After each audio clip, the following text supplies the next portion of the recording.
yun. Tay! Ano po? Saan po kayo punta, Tay? Saan po kayo pupunta? Ha? Ah, nangangalakal po kayo. Saan po kayo nakatira? Hindi, yung bahay niyo po. O, ganun. Ano po kayo? May stroke? Ano na po yan? Anong taon na po yan?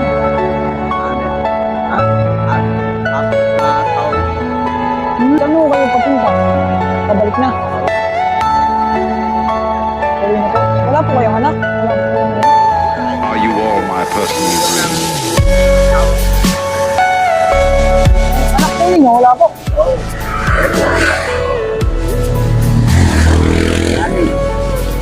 Anim po. Asan yung mga anak niyo po? Mga anak niyo po, nasaan po ngayon? Everything in love was in your mind. Ah, doon na po nakatira. Doon din po kayo umuwi. Malayo yun na.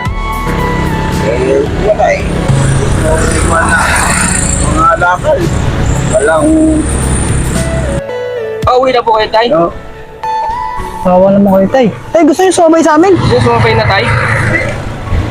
Ang anak, yung Ilan taon na po kayo ngayon?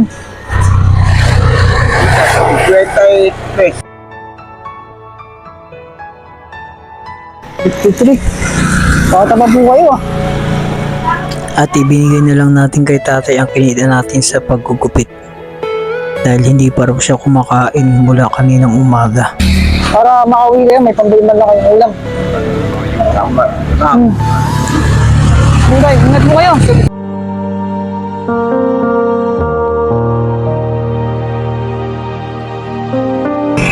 Gusto niyo bang magpagupit? Walang magpapagupit. Ito, magugupit po kami.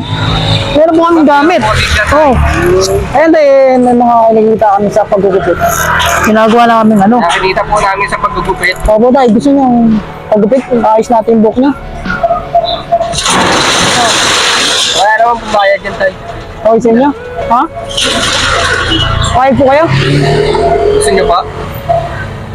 Okay po. Gusto niyo Kahit po dito na tayo, no?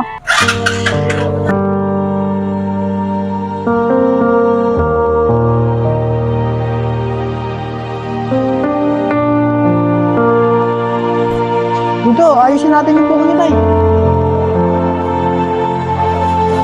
Oo.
Ayan. Opo. Tay, ingat po kayo ha. Ingat po kayo sa ano nyo. Paglalakad nyo po.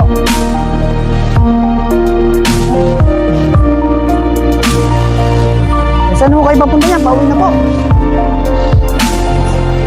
Ano na siya? Stroke na siya. So, ginagawa pa rin yung naghanap buhay. Tulang pangangalakal. Eh tayo, dadaan kami rito. Ano? Kasi, mamaya makagabuhay dito. Eh, sa gilid lang po kayo lagi dadaan.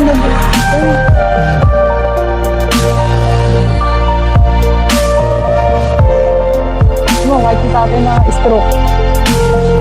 Nakakalakal pa rin siya.